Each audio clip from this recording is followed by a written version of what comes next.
시청자 여러분 안녕하십니까. 천안시 서북구 선거방송토론위원회가 주관하는 제21대 국회의원 선거 후보자 초청 토론회 사회를 맡은 이영애입니다. 오늘 토론회는 4월 15일 실시되는 국회의원 선거를 앞두고 각 후보자의 정책과 공약을 상호 비교하기 위해 준비되었습니다. 60분간 생방송으로 진행됩니다. 토론자는 공직선거법에 따라 3분 모셨습니다. 참고로 지금 앉아 계신 후보자들의 좌석 그리고 발언 순서는 사전 추첨을 통해 미리 정해졌음을 말씀드립니다. 후보자 소개해드립니다. 더불어민주당 박완주 후보십니다. 네, 안녕하세요. 더불어민주당 박완주 후보입니다. 미래통합당 이정만 후보 소개해드립니다. 안녕하십니까. 미래통합당 천안을 후보 이정만입니다. 정의당 박성필 후보 함께 자리에 계십니다. 안녕하세요. 정의당 후보 낭만다터 박성필입니다. 토론회 진행 순서 먼저 간략히 소개해드리도록 하겠습니다.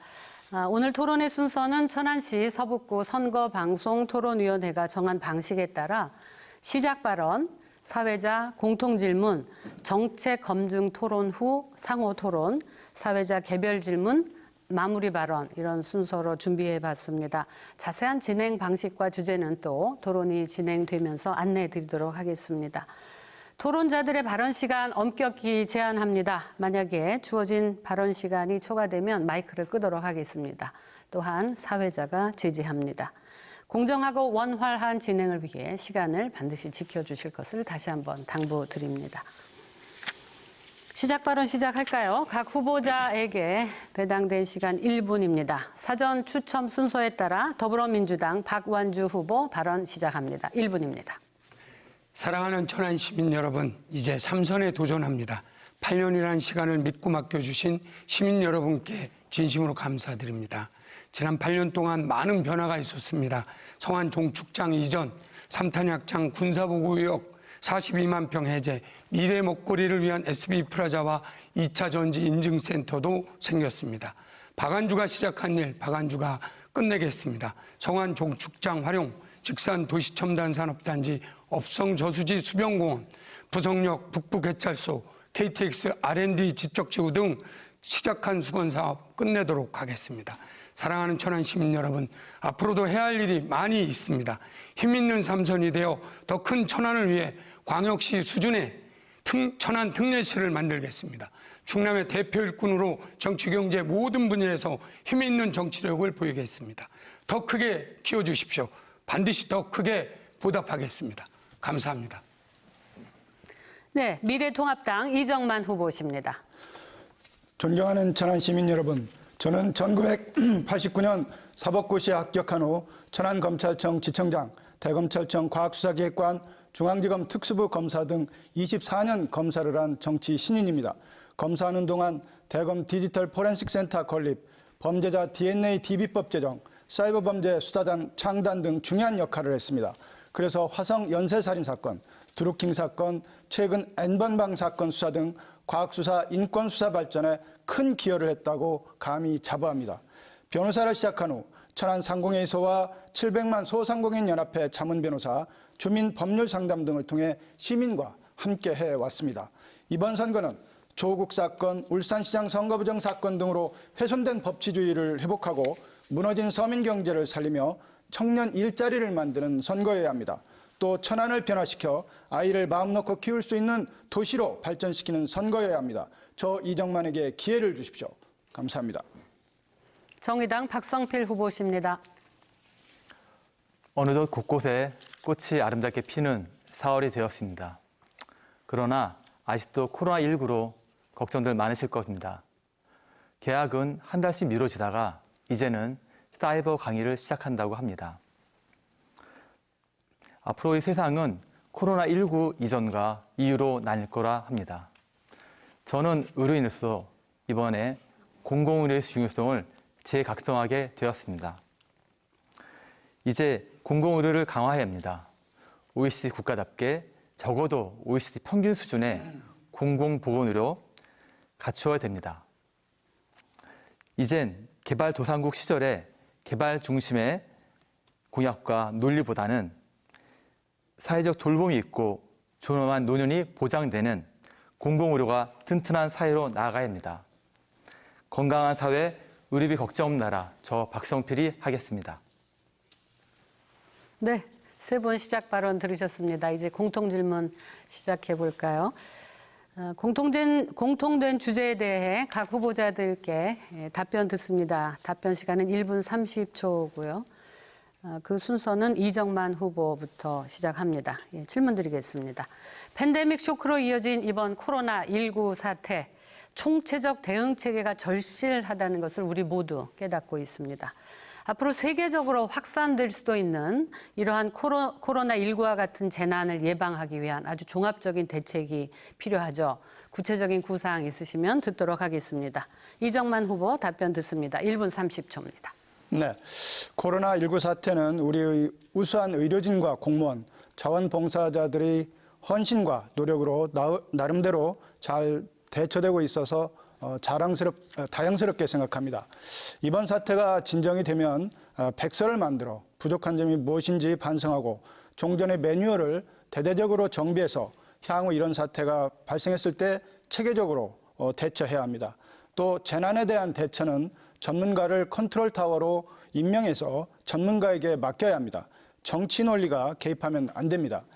이 문제와 관련하여 의료계에서는 초기부터 중국인 입국을 막아야 한다고 여러 번 성명서도 발표를 했지만 중국의 아픔이 우리의 아픔이라는 그런 해괴한 논리로 골든타임을 놓쳐 사태를 악화시킨 것이 아닌가 이런 아쉬움이 있습니다.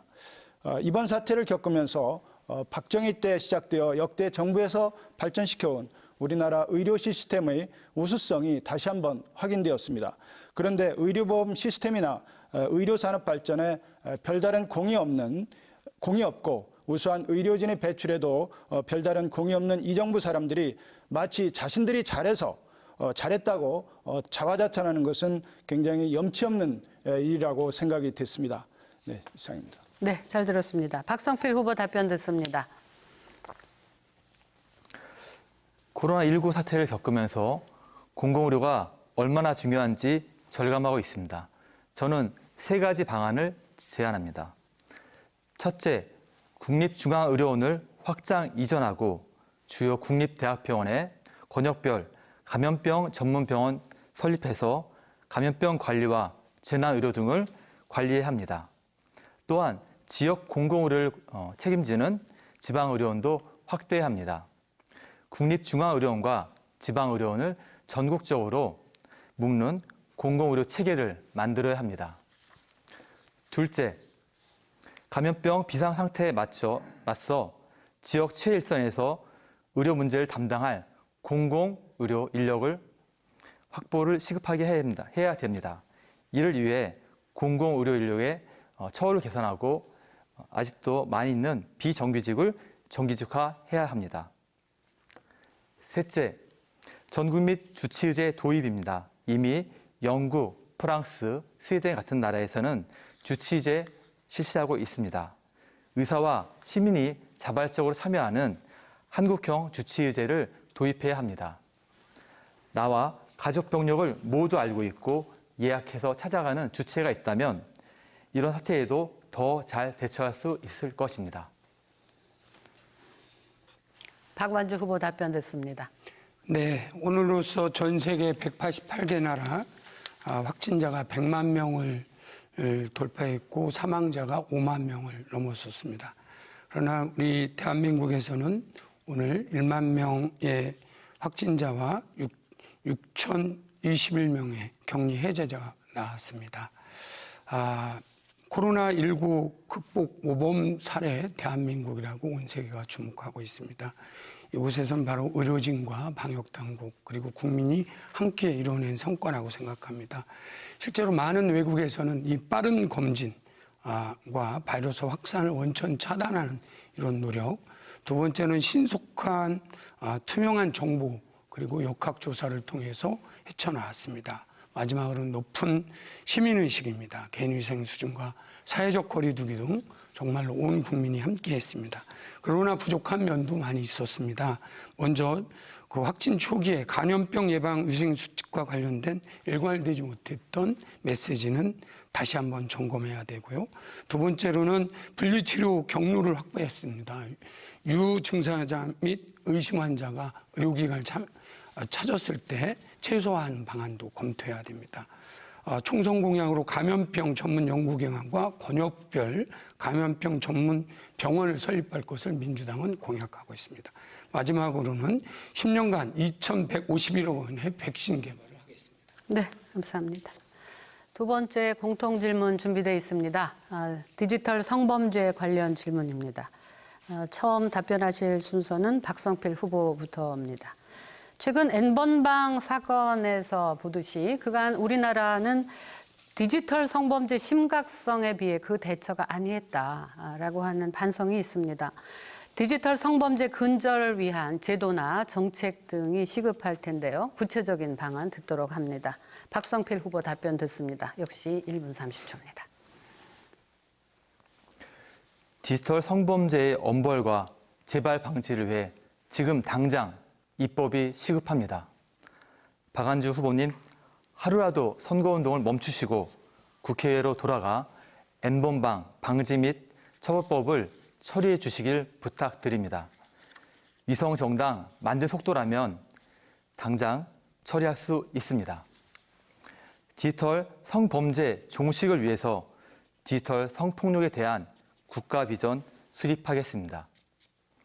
합성 영상 제작, 배포에 대한 입법 공백을 메우고 가해자 처벌 강화, 아동 성착취에 대한 강력 대응, 피해자 지원 체계를 강화하겠습니다.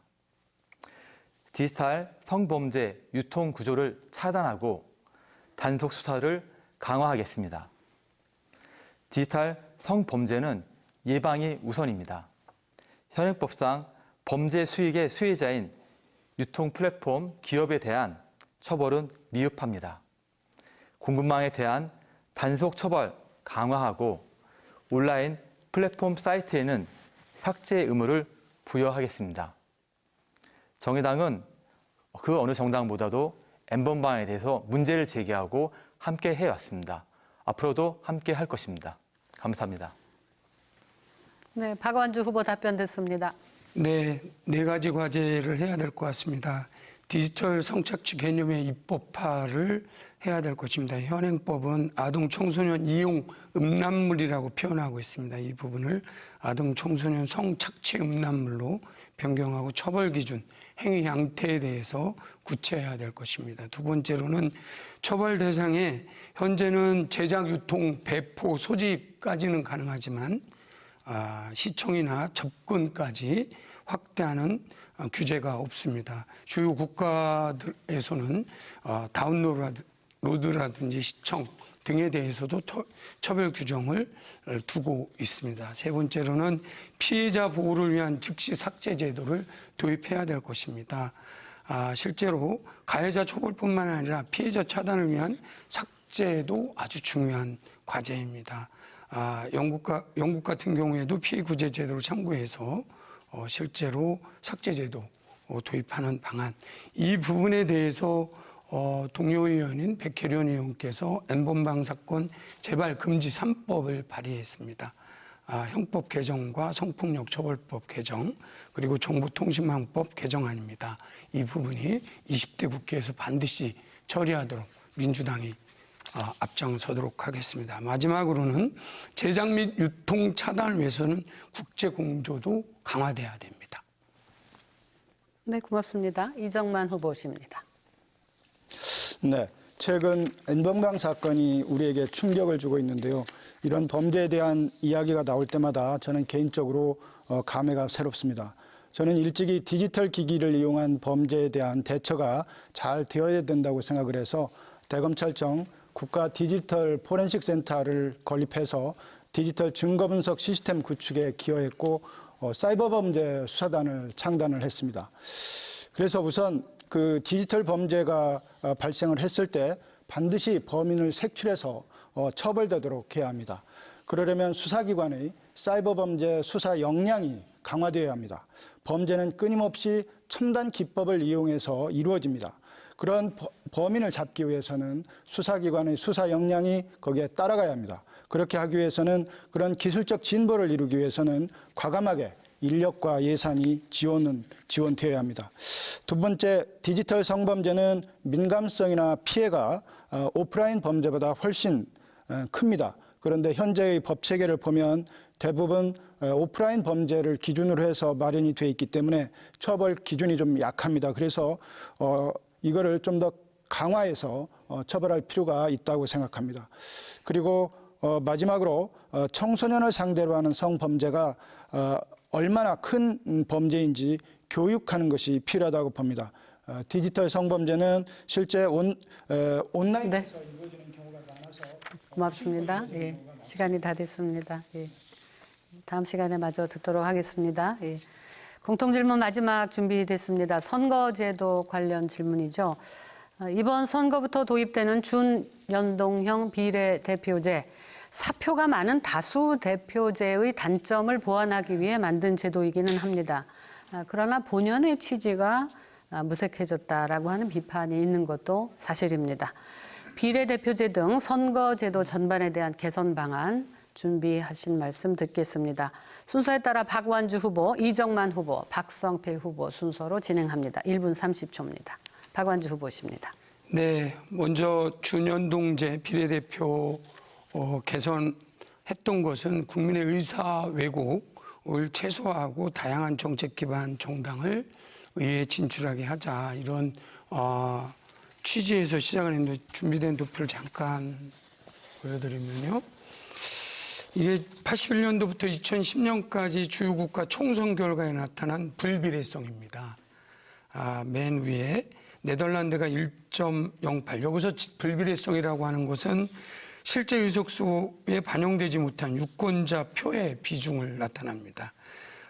보면 한국이 21.97%로 프랑스는 19.56, 이런 식으로 실제로 국민들로부터 표를 얻은 것보다 의석수가 적게 반영한 이 문제를 해결하고자 사실은 연동형 비례대표제를 도입을 했는데, 민망스럽게 유사정당 이러한 부분으로 있어서 실질적으로 완전하게 이런 국민의 뜻을 오롯하게 받아들이지 못하는 부분은 분명히 비난을 받고 비판을 받는 부분이 있는 것도 알고 있습니다.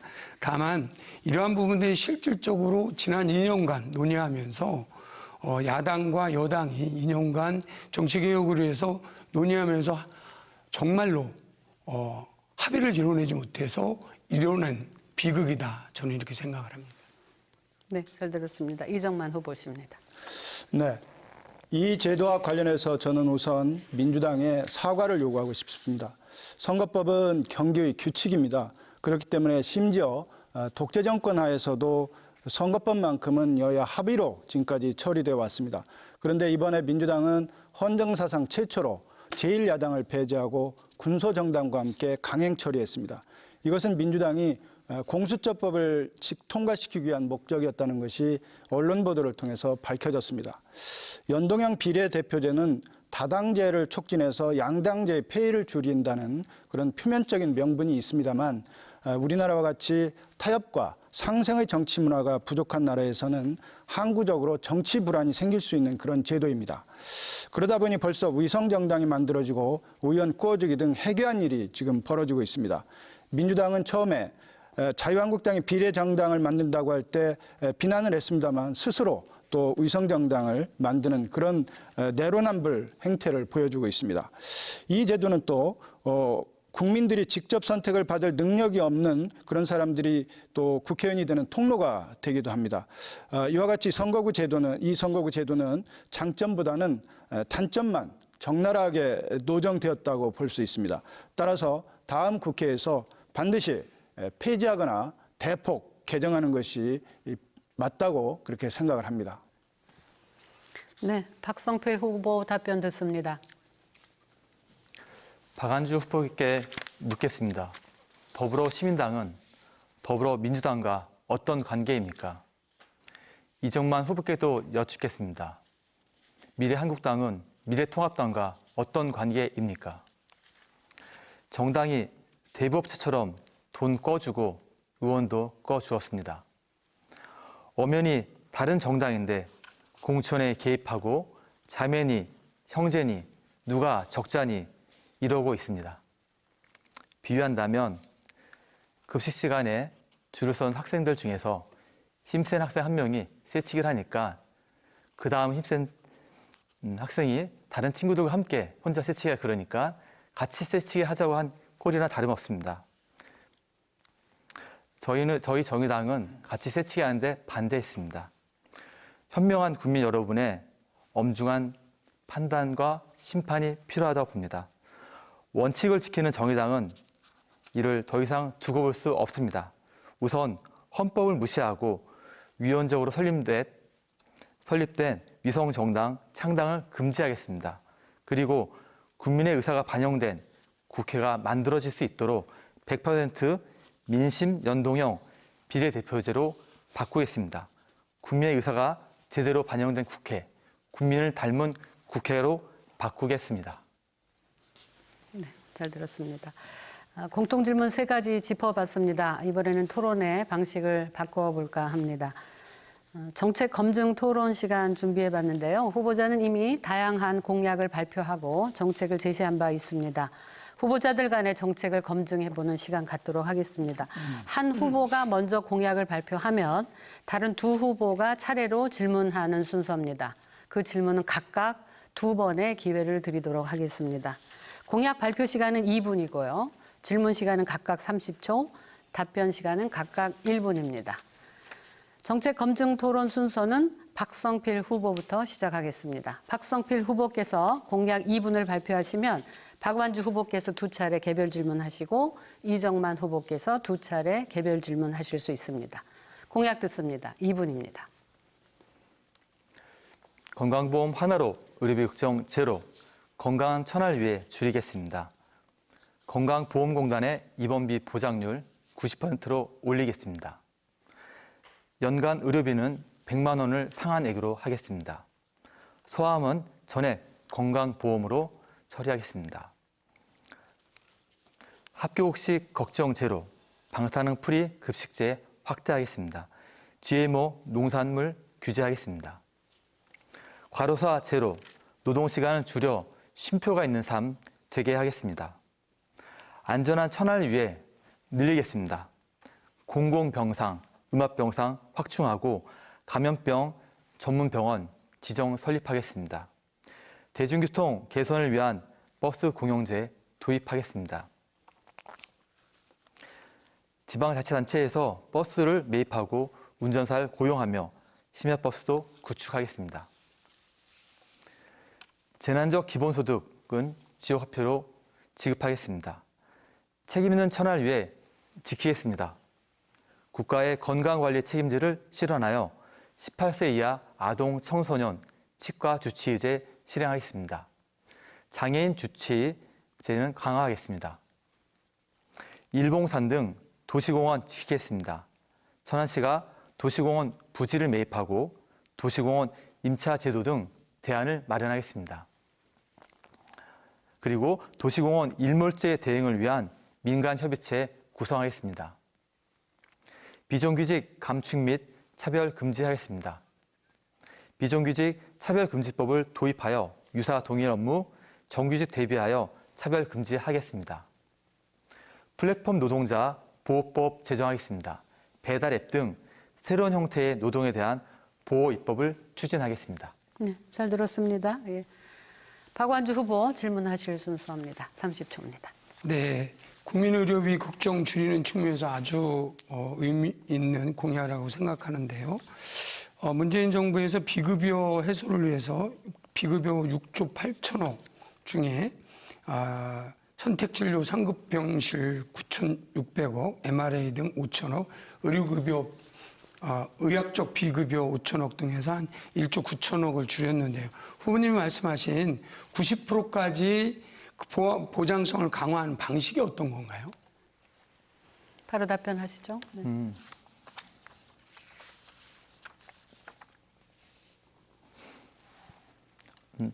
현재 그 보장률은 좀 다 각급 의료기관마다 좀 차이가 있습니다.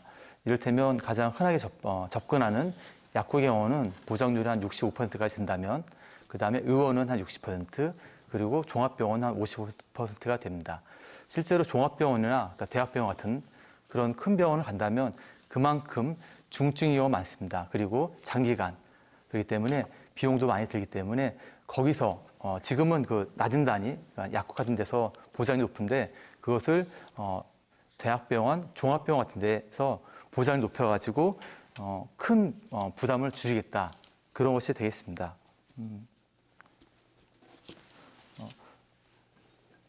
끝나셨습니까?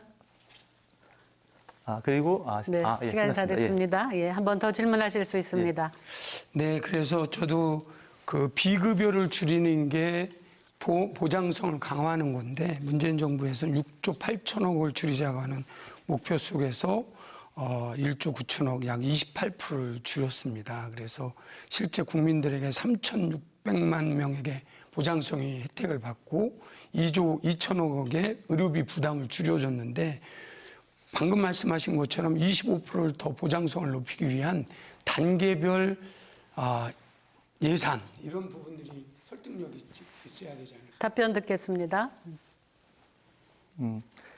예, 현재 그 건강보험 재정은 국민이 한 55%, 그리고 기업이 30%, 그다음에 국가가 15% 정도 부담하고 있습니다. 여기서 지금 현재 문재인 정부에서도 그 방향으로 가고 있다고 봅니다. 다만 현재 문재인 정부는 건강보험비 인상 없이 한 70%까지 올린 것을 목표로 하고 있습니다. 하지만 그 이상 가려면은 아무래도 개인 부담은 없을 수 없습니다. 그래서 여기서 각자 3대 주체가 있는데 개인과 기업과 나라가 조금씩 더 보장률을 자기 그러니까 보험료도 좀 올리고 정부도 더 투자하는 그런 것이 필요합니다. 그렇게 해서 이것을 보장성을 강화하는 것이 저희 주장입니다. 예, 박성필 후보 공약에 대한 이정만 후보의 질문 2차례 시작합니다. 30초 드립니다. 네, 그 여러 가지 좋은 제도를 말씀을 하셨는데요. 예산은 어떻게 하려고 하는지 좀 걱정이 되기도 합니다. 우선 건강보험공단의 그 부담 비율을 65%에서 90%로 늘겠다고 하셨는데 추가적으로 이렇게 할 경우 추가적으로 들어가는 예산이 얼마나 되는지 혹시 뽑아 보셨는지요? 예, 일단 전체적으로는 더 많이 올라가겠지만 현재 입원비 그쪽에 대해서 보장률을 90%까지 올리겠다는 말씀이고 현재 전체적으로 한 80% 올릴 예정입니다. 거기서 드는 예정은 제가 알기로는 최근 기점으로 한 12조 정도 더 든다고 합니다. 그리고 거기서 아까 말씀드린 것처럼 이제 3대 주체가 있는데 국가가 이제 국고 보조금을 더 증액하는 것이 한 3.3조 정도 되고 국민이 조금씩 더 부담하는 것. 지금 그러지 않아도 실손보험 등 사보험에 드는 돈이 꽤 많습니다. 그게 가구당 한 20에서 40만 원까지 든다고 하니까요. 그것보단 훨씬 적은 금액으로 부담금을 조금씩 올리면 됩니다. 이를테면 300만 원 노동자라면 급여 노동자라면 한 2만 7천 원 정도 월 올라가는 수준이 됩니다.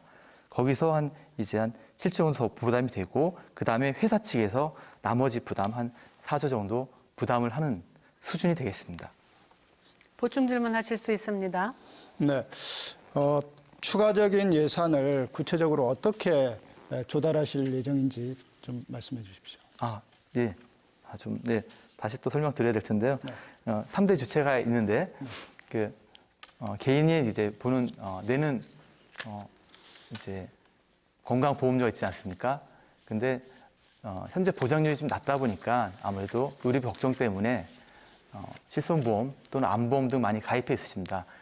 그런 금액이라면 훨씬 적은 금액으로 아까 말씀드린 것처럼 평균 잡은 것은 없지만 300만 원 이제 근로자가 보통 평균이니까 그런 금액 그런 임금의 노동자라면 2만 7천 원도 부담하고 해서 그 비율은 아까 말씀드린 것처럼 55대 30대 15가 되고 정부의 지원 비율은 제가 알기로는 한 20%로 법에 못 박아 있다고 합니다. 근데 실제로는 그렇게 채우지 못하고 있는데 20%까지 채우고 그리고 개인 부담 가끔 이런 불만이 있지 않습니까? 저보다 더 잘 사는데 보험료 덜 낸다. 그러니까 아직도 파악이 되지 않은 그런 재산과 그런 것들에 대해서 그런 걸 가지고 개인 건강보험료를 더 부과하면서 하면은 그런 것들을 다 해결할 수 있다고 생각합니다. 네, 고맙습니다. 잘 들었습니다. 예, 다음은 박완주 후보 공약 발표 시간입니다.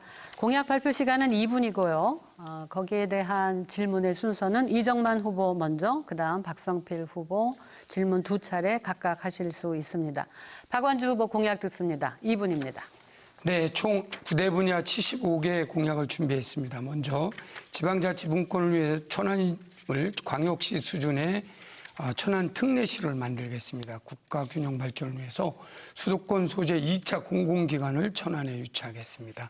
사통팔달 천안을 위해서 천안 외곽순환도로 시내버스 준공영제를 도입해서 노선을 전면 개편하고 물총새 공원 등 공용주차장을 확대하겠습니다. 100만이 쉬어도 넉넉한 녹색 힐링 도시 천안을 위해 천안시 지방정원 업성저주지에서 평택까지 이어지는 하천길 자전거 도로를 추진하겠습니다.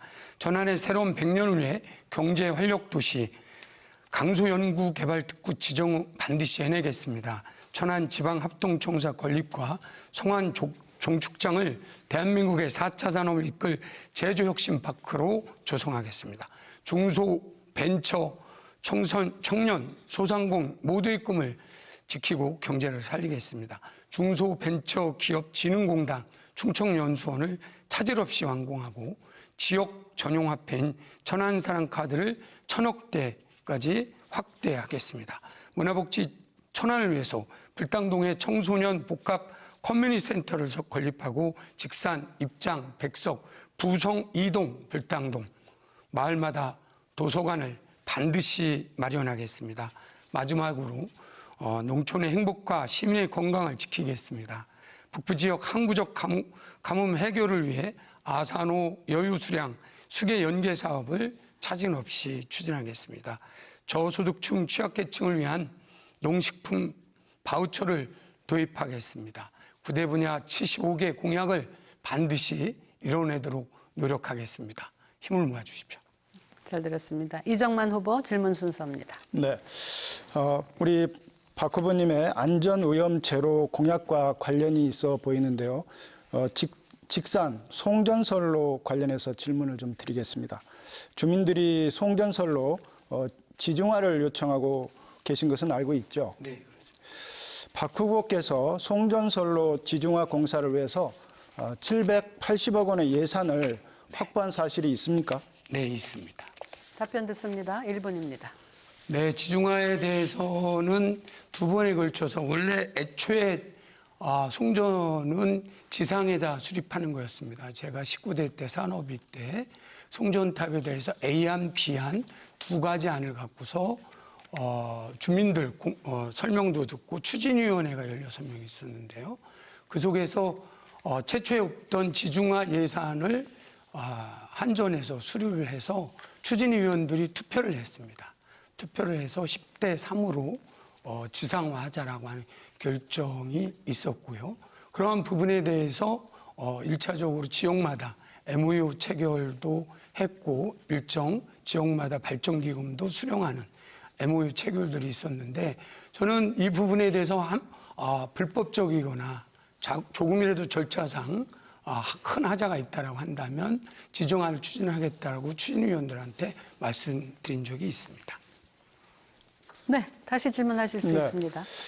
780억 원의 예산을 확보를 하셨다고 말씀을 하셨는데 그렇다면 그 780억 원의 예산이 어디로 갔죠? 지금도 있는 겁니까? 아니면 다른 곳으로 전용이 된 겁니까? 어떻게 사용이 된 거죠? 네, 예산을 잘 이해를 못하시는 것 같은데요. 예산은 돈을 현금으로 어디에서 싸놓는 게 아니고 계정만 놔두는 겁니다. 약 50조 정도 되는 한전인데요. 이 사업에 들어가는 돈에 대해서 700억을 만약에 A안인 지중화가 갔을 경우에는 예산을 확보해 놓는 거죠. 그 돈은 만약에 불용이 되면 한전 그대로 그 예산에서 다른 용도로 다른 지역 뭐 지중화나 다른 지역 사업에 사용되는 것이기 때문에 그 돈이 공중으로 사라지지는 않습니다. 그 부분에 대해서는 한전이 책정했던 그리고 최종적으로 지중화를 하자라고 하면 예산을 일시금으로 나가는 게 아니기 때문에 그 부분에 연차별로 사업비를 사용할 준비가 됐다는 얘기고요.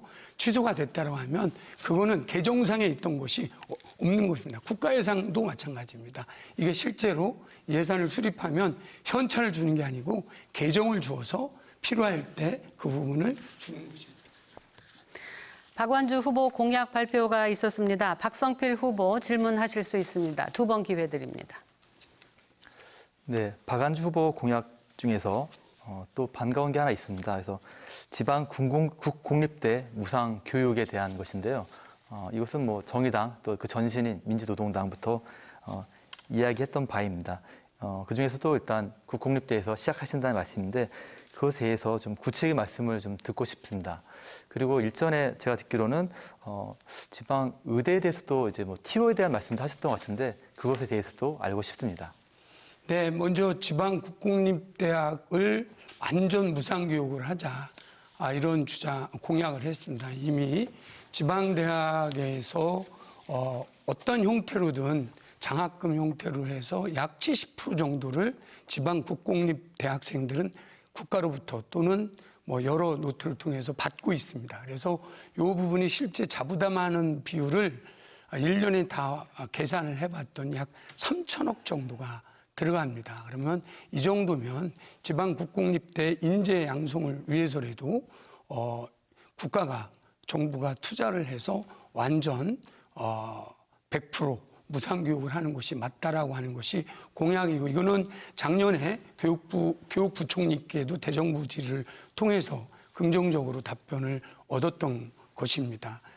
두 번째 그 부분은 추가로 의학계열에 대해서는 네, 감사합니다. 한 번 더 질문하실 수 있거든요. 예. 이제 의학계열도 답도 궁금하고요. 그 다음에 제가 또 질문하고 싶었던 것은 도서관에 대한 것입니다. 도서관을 이제 짓겠다고 하시는 것 같은데 현재 도서관 중에서 작은 도서관들이 또 일정 규모 아파트 단지라든지 또 동네마다 있지 않습니까? 작은 도서관에 대한 고민이라든지 해법은 없으신지요? 저 개인적으로는 작은 도서관 간에 상호 대체가 잘 일어나지 않고 있는데 그런 것이 되면 좋겠다. 그런 생각을 가지고 있습니다. 네, 우선 지방의대 의학계열에 대해서 핵심은 지방 인재를 선발을 의무화하자는 겁니다. 이미 동료 의원들이 발의를 했는데요. 지방 해당 지역 고교 졸업생의 일정 비율, 제주 강원은 15% 정도고 나머지는 30% 정도를 선발하자라고 하는 게 취지고요. 방금 말씀하신 작은 도서관은요. 그렇게 작은 단위 도서관도 있지만 제가 말씀드리는 것은 직산이나 불당동이나 동별로 이제 도서관이 책만 보는 곳이 아니고 주민들 커뮤니티 역할도 하고 있습니다. 복합적 기능이 있기 때문에. 그리고 국가 지원도 지원 비율이 약 60% 정도는 국가 지원을 받을 수 있기 때문에 작은 예산을 갖고 우리 아이들, 어른들 함께 할 수 있는 공간, 책만 빌려가는 역할이 아니고 하나의 새로운 문화적 커뮤니티를 만드는 그런 공간으로 우리 천안을 만들고자 하는 것이 공약의 핵심입니다. 네, 이정만 후보 공약 준비하고 계십니다. 발표 듣습니다. 이분입니다. 네, 저는 정치를 시작하면서 정치개혁에 앞장서겠다. 중앙에서 충남 홀대를 온몸으로 막겠다. 또 지역을 발전시키겠다. 이 세 가지 큰 틀에서 약속을 하고 있습니다. 우선 정치개혁은 우리 국회의원들의 특권을 내려놔야 된다고 하는 부분이고 지역 공약은 백석 불당 부성 지역을 충청의 강남으로 서울의 강남 못지않게 그런 교육 인프라를 구축하겠다는 그런 생각을 가지고 있습니다. 오늘은 세 가지 공약만 말씀을 드리도록 하겠습니다. 첫째, 교육 인프라 구축과 관련해서 고용노동부 산하 공공기관인 잡월드를 유치하려고 합니다. 잡월드는 현재 분당에 한국 잡월드를 만들어서 운영하고 있고 추가로 순천만에 잡월드를 485억 원을 들여서 한창 공사를 진행하고 있습니다. 우리 지역 어린이와 청소년들이 천여 개의 그 직업을 배우고 다양한 직업 체험을 할 수 있는 그런 종합 직업 체험관 잡월드를 건립해서 자신의 재능과 직업에 대한 흥미를 알아볼 수 있는 이런 공간을 만들고자 합니다. 두 번째는 기초단체장 및 기초의원 정당 공천제를 폐지하겠습니다. 정당 공천제는 책임 정치를 구현한다는 그런 명분이 있습니다만 실제는 국회의원의 줄 세우기 또는 공천을 매개로 한 금품 수수 등 잡음이 끊이지 않고 있습니다. 우리 천안을 지역에서도 2017년도 10월 달에 민주당의 그 과열된 공천 문제로 칼부림 사건이 벌어졌다고 지역신문에 보도된 바도 있습니다. 물론 쉬운 일이 아닐 것입니다. 임기 중에 그러나 반드시 임기 중에 마무리가 어려울 수도 있습니다. 그러나 시작을 반드시 해야 됩니다. 그다음에 천안에 컨벤션 센터를 건립하려고 합니다. 네. 또 답변하시면서 말씀 듣겠습니다. 박성필 후보가 질문하실 순서죠. 예, 두 번 질문하실 수 있습니다. 시작하시겠습니다. 먼저 자벌드에 대해 여쭙고자 합니다. 그만큼 또 많은 재정이 투여되지 않을까 우려되고요. 그런 재정이라면 뭘 짓는 것보다는 공공의료 강화라든지 복지라든지 교육이라든지 그런 데 쓰면 참 좋겠다는 생각이 듭니다. 그리고 이미 지리적으로는 그래도 가까운 분당에 있는데 천안에 한다는 것이 좀 비현실적으로 느껴집니다. 답변 듣겠습니다. 네, 분당에 있는 한국자월드의 경우에 인기가 굉장히 좋습니다. 그래서 직업 체험을 위해서는 몇 달 전에 예약을 해야 될 그런 정도입니다. 특히 다만 우리 천안의 경우에는 한국 기술교육대학교가 있습니다. 그래서 그 기술교육대학에서 새로운 자월드를 찾고 있다는 그런 얘기도 있습니다. 그래서 우리 천안에 이런 그 자월드를 유치를 하면 우리 천안 어린이들에게 또 청소년들에게 아주 좋은 그런 직업 교육을 시킬 수 있으리라고 봅니다. 그 규모는 대체로 한 2,500여 평, 그다음에 주요 시설로는 직업 세계관, 어린이 체험관 이런 것들을 만들 그런 예정입니다. 네. 한 번 더 질문하실 수 있거든요. 예, 개인적으로는 그러니까 실제 체험하는 것을 이제 하는 것인데 그것을 어떤 공간을 만들어 가지고 그것도 일종의 가상 체험이 아닌가 합니다. 지금 중학교 1학년은 자유학년제가 지금 도입돼서 실시한 지 한 2년 됐습니다. 자유학년제 그때 실제로 그런 체험할 수 있는 그런 프로그램을 개발한다면 굳이 자벌드 같은 걸 짓지 않아도 충분히 가능하지 않을까라는 좀 아쉬움이 있습니다. 답변 바로 듣겠습니다. 네, 물론 그런 것도 있습니다만은 그 가상이라도 실제 체험할 수 있다고 하면 그건 아주 좋은 기회라고 생각을 합니다. 지금 어린이와 청소년들이 직업을 우리나라에 한 1,000여 개 직업이 있다고 합니다. 그다음에 현재 있는 것은 한 130여 개의 그 다양한 직업을 체험할 수 있는 종합 직업 체험관이 한국 자월드에 있는데 그것이 그렇게 지금 인기리에 잘 되고 있기 때문에 우리 천안 지역에 있는 그런 그 청소년과 어린이들에게도 아주 좋은 그런 그 직업 교육이 되리라고 보고 그 교육 기회가 되리라고 봅니다. 그래서 저희들은 이건 고용노동부 산하 기관으로 운영이 되는 것이기 때문에 저희들 입장에서는 유치를 해서 운영을 하면 아주 좋은 그런 그 기관이 된다고 저희들은 생각을 하고 있습니다. 네, 이정만 후보 공약 발표 들으셨습니다. 박성필 후보와 질의응답 주고받으셨죠. 다음은 박완주 후보와 질의응답 진행할 순서입니다. 역시 개별 질문 30초 두 차례 드리겠습니다. 박 후보 질문하실 수 있습니다. 네, 이정만 후보가 10대 공약 중에요. 오늘은 말씀 안 하셨지만 성안역과 당진항, 평택항, 산업철도 연결하고 컨테이너 물류기지를 건설한다는 공약인데 혹시 이 공약이 평택에서 포승까지 연결하는 평택항 연결하는 노선과 같은 건지 아니면 또 당진항까지는 합격해서 성문단지까지 추진하는 이 노선과 같은 건지 아니면 다른 건지 알고 있습니다. 그 부분은 저희들이 지금 다양한 방법으로 생각을 하고 있습니다.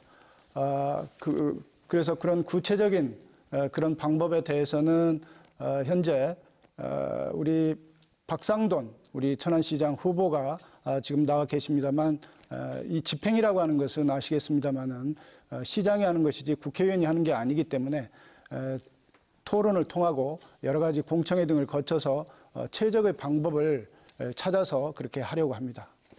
예. 네, 그렇지는 않고요. 국가 철도를 놓는 거는 4차 국가 철도망 구축행 나라별로 있습니다. 방금 제가 이제 보이실런지 모르겠지만 포승, 안중, 숙성, 평택역은 이미 30.3km, 6,860여호로 사업이 추진이 되고 있습니다. 그리고 말씀하신 당진항까지는 그 예타, 지난해 인입철도 건설 사업이라고 해서 예타 사업, 면제 사업으로 됐는데 노선이 어디로 신규 노선인지 기존에 있는 건지조차도 모르는 공약을 그럼 시장 공약이지 후보님 공약이 아니지 않습니까? 네. 우리 박완주 후보님은 국회의원의 역할과 시장의 역할을 구분을 못 하시는 것 같습니다. 국회의원이라고 하는 것은 기본적으로 예산을 따오고 그다음에 그 예산을 시장이 잘 집행할 수 있도록 법률적인 그런 그 미비한 점이 있으면 도와주고 그리고 또 그 중앙과 지방이 연결할 수 있도록 일을 하는 데 있어서 편리하게 일할 수 있도록 도와주고 그렇게 하는 것이 국회의원의 역할입니다. 그리고 구체적으로 집행을 하고 하는 것들은 시장의 역할인 것이고 그렇기 때문에 저는 국회의원으로서 예산을 충분히 따오고 이 예산이 제대로 집행이 잘 될 수 있도록 시장과 협력을 해서 이를 추진하는 것이 국회의원의 본연의 업무라고 생각을 합니다. 네. 네, 잘 들었습니다. 정책을 검증하기 위한 후보자 간 상호 토론 지켜보셨습니다. 토론 방식 다시 한번 바꿔보겠습니다. 개별 질문으로 진행합니다. 이번 개별 질문은 3가지가 준비되어 있는데요. 그 질문마다 답변하실 후보가 다릅니다. 첫 번째 개별 질문은 청년 일자리 창출에 관련된 질문으로 더불어민주당 박완주 후보께 질문 답변 기회 드리겠습니다. 한국경제연구원 자료를 살펴봤습니다. 지난 10년 사이 우리나라 청년 실업자가 OECD 다른 회원국에 비해 2배 넘게 증가했다라고 하는 통계죠. 청년 고용 활성화를 위한 대책 매우 시급해 보입니다. 박완주 후보 답변 듣습니다. 1분 30초입니다. 네, 맞습니다. 지난 10년 동안 아주 나쁜 성적이었지만 최근 문재인 정부 들어와서 청년 실업률은 박근혜 정부 이후 계속 낮아진 것 또한 사실입니다. 그렇지만 아직도 청년들이 작년도 약 40만 명에 이르는 실업자들이 존재하는 것도 사실입니다. 이 부분에 대해서는 우선 국가적으로 여러 가지 해야 되겠지만 4차 산업혁명 시대에 맞는 미래 인재 양성을 해야 될 것 같습니다. 우선 천안 지역을 축소해서 제 공약도 나왔는데요. 천안은 취업을 하고 창업하는 2가지 청년 일자리를 만들 수 있습니다. 그래서 청년 창업 사관학교를 만들 생각입니다. 또한 실패하면 재도전할 수 있는 그런 재도전 사관학교를 중소벤처연수원에 지금 추진하고 있습니다. 차질 없이 할 것입니다.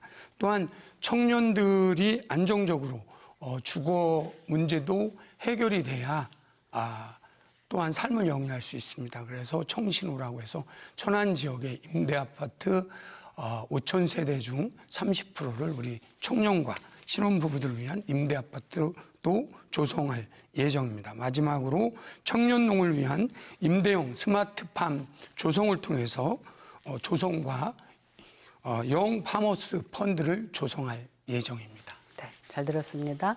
개별 질문 2번째입니다. 미세먼지 관련 질문 준비해봤습니다. 미세먼지 우리 생활에 미치는 영향 점점 커지고 있습니다. 정부는 미세먼지 저감을 위한 다양한 정책을 추진 중입니다만 여전히 역부족이다 이런 비판도 있죠. 보다 효과적인 대책이 있을까요? 예, 이정만 후보께 여쭙습니다. 1분 30초입니다. 네, 우선 미세먼지는 주로 화석연료 연소, 자동차 배기가스, 공장 공정 과정에서 발생합니다.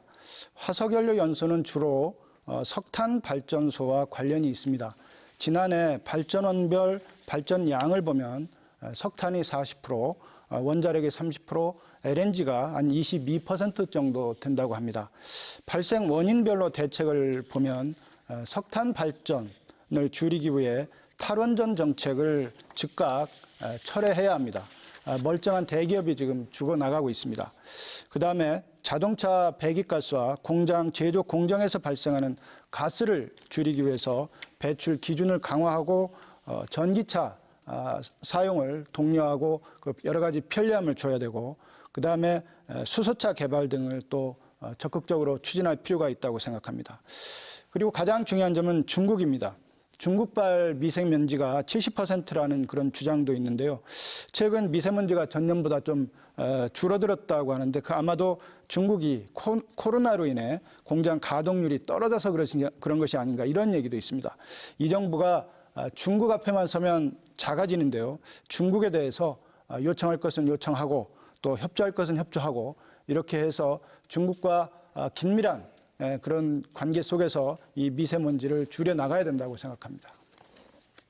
네, 고맙습니다. 마지막 개별 질문이죠. 정의당 박성필 후보 차례입니다. 저출생 문제 대책이 시급하다 이런 지적이죠. 우리나라 합계 출산율 작년 기준으로 역대 최저 수치 0.92라고 합니다. 출생아 수가 해마다 줄어들면 생산 인구 역시 감소하죠. 심각한 문제가 아닐 수 없는데요. 이 문제를 해결하기 위한 근본적인 대안이 있을까요? 예, 박성필 후보께 1분 30초 드립니다. 네, 아이를 낳지 않는 이유는 청년들의 미래가 어둡기 때문입니다. 아이를 낳아도 돌봄 걱정, 집값 걱정, 교육비 걱정으로 마음 놓고 키울 수 없는 환경이기 때문입니다. 나 혼자도 먹고 살기 팍팍한데 어떻게 아이를 낳아 기를 수 있겠습니까? 청년의 어려움을 해결하고 아이를 마음 놓고 기를 수 있도록 지원해야 합니다. 우선 20살이 되면 3천만 원을 지급해서 최소한 청년들이 빚 없이 시작할 수 있도록 하겠습니다. 맞벌이 시대, 그러나 맞돌봄 시대는 아직 안 왔습니다. 출산과 육아, 돌봄 휴가를 확대하겠습니다. 눈치 보지 않고 육아휴직과 돌봄 휴가를 쓸 수 있도록 하겠습니다. 배우자도 3개월 육아휴직 쓸 수 있게 하겠습니다. 만 3세에서 5세 유아에 대해 의무 교육하고 공공 어린이집과 유치원을 50% 확대하겠습니다. 대학 등록금도 단계적으로 무상 교육하겠습니다. 집 걱정을 덜기 위해 자녀 학기제에 맞춰 임대차 계획 기간을 3년으로 늘리고 계약 갱신 청구권을 9년으로 늘리겠습니다. 전월세 상한제 도입하여 안심하고 살 수 있도록 하겠습니다. 네, 벌써 준비된 생방송 1시간이 거의 지나가고 있습니다. 좀 더 시간을 할애해드렸으면 좋겠다 하는 아쉬움이 있네요. 오늘 진행된 21대 국회의원 선거 천안시 을 후보자 초청 토론회 중앙선거방송토론위원회 홈페이지나 유튜브 또는 네이버 TV 등에서 다시 보실 수 있습니다. 마지막으로 후보자 세 분께 유권자 여러분들에 대한 인사 시간 드리겠습니다. 마무리 발언 시간 1분 30초입니다. 순서를 다시 한번 말씀드려야겠죠. 미래통합당 이정만 후보 마무리 발언 들으신 이후에 정의당 박성필 후보 인사 받으시겠습니다. 마지막으로 더불어민주당 박완주 후보의 마무리 발언으로 진행합니다. 이정만 후보십니다. 문재인 정부 3년 동안 대한민국은 무너졌습니다. 지난해 30, 40대 일자리가 20여만 개, 제조업 일자리 8만여 개가 사라졌습니다. 14개월 연속 수출 마이너스, 제조업 평균 가동률 외환위기 이후 최저, 자영업자 폐업 5배 폭증했습니다. 대신 나라 부채가 3년간 100조가 늘었습니다. 그러한 민주당을 이번 선거에서 경고하지 않으면 소득주도 성장, 탈원전, 조국, 울산 선거 조작을 용인받은 것으로 오인 오만을 부릴 것입니다. 12년 동안 국회의원을 하겠다고 나선 박완주 후보는 원래 운동권 출신으로 보좌관, 노조 활동을 했던 사람입니다. 저 이정만 천안지청장을 비롯하여 평생을 소신과 강단의 수사검사 외길을 걸어왔습니다. 천안 변해야 합니다. 바뀌어야 합니다. 박완주 후보는 불법 선거사무실이라고 천안시가 시정명령을 내린 사실을 알면서도 아직도 운영하고 있습니다. 조국과 같이 법을 무시하는 행태를 보면서 좌절감이 느껴질 따름입니다. 존경하는 천안 시민 여러분, 이번에는 저 이정만에게 기회를 주십시오. 공정하고 정의롭고 깨끗하고 발전된 천안으로 반드시 보답하겠습니다. 감사합니다. 정의당 박성필 후보 인사 드리시겠습니다. 예, 잘 보셨는지요? 코로나19로 많이 힘드실 겁니다. 하지만 어느덧 4월이 되고 곳곳에 아름다운 꽃들이 피고 있습니다. 얼마 전 인기를 마친 낭만 닥터 김사부에서 이런 이야기가 나옵니다. 사람은 돈만큼 치료받는 것이 아니라 아픈 만큼 치료받는 것이다 라고요. 불평등은 의료에 있어서도 예외가 아닙니다. 초고령화 사회로 급속도로 진입하고 있는 우리나라입니다. 더 이상 지체할 수 없습니다. 연 100만 원 의료비 상한제, 간병비 보험 적용, 소아암, 전액 건강보험 적용 등 건강보험 하나로 의료비 걱정 제로인 대한민국으로 만들겠습니다. 그리고 정의당에 대한 말씀을 드리겠습니다. 작지만 소중한 가치 정의당이 지켜왔습니다. 정의당은 위성 정당의 원칙을 지키려 합류하지 않았습니다. 그리고 지금 많은 어려움을 겪고 있습니다. 작지만 원칙을 지키는 정의당, 여러분을 지켜왔습니다. 이제는 여러분이 지켜주십시오. 작지만 소중한 가치, 작지만 소중한 정의당입니다. 감사합니다. 예, 더불어민주당 박완주 후보십니다. 네, 토론 잘 보셨는지 모르겠습니다. 대한민국과 천안 발전을 위해서 준비된 후보가 누구인지, 검증된 후보가 누구인지 천안 시민 여러분들이 잘 아실 것입니다. 또한 코로나로 어려움이 많지만 우리 천안도 대한민국도 모두 잘 극복해 나가고 있습니다. 전 세계에서 대한민국을 지켜보고 있습니다. 천안 시민이 키워주신 박완주 이제 3선에 도전합니다. 탄핵을 이끌어낸 1등 협상가 원내 수석이었고 농해수위 여당 간사로서 고익형 직불제 대한민국 농정개혁을 이뤄냈습니다. 무엇보다도 가장 큰 보람은 더 큰 천안을 만든 것입니다.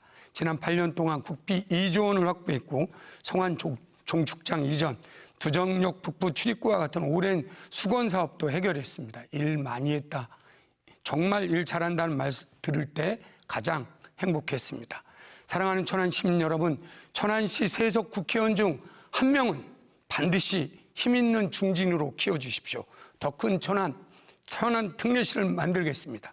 100만 도시를 위한 순환도로, 대중교통, 주차장 혁신을 통해서 교통지역 5명을 벗겠습니다. 지방정원, 수변공원, 승마공원 등 녹색 힐링 공간을 확실히 준비하겠습니다. 충남의 대표 일꾼으로 정치 경험 모든 분야에서 힘있게 보답하겠습니다. 천안시 서북구 선거방송토론위원회 주관으로 마련된 21대 국회의원 선거 천안시 을 후보자 초청 토론회 모두 마치겠습니다. 모쪼록 오늘 이 시간이 유권자들의 현명한 선택에 도움이 되었기를 진심으로 바랍니다. 토론에 참석해 주신 세 분 후보 여러분 다시 한번 감사드립니다. 예, 시청자 여러분 인사드리겠습니다. 안녕히 계십시오.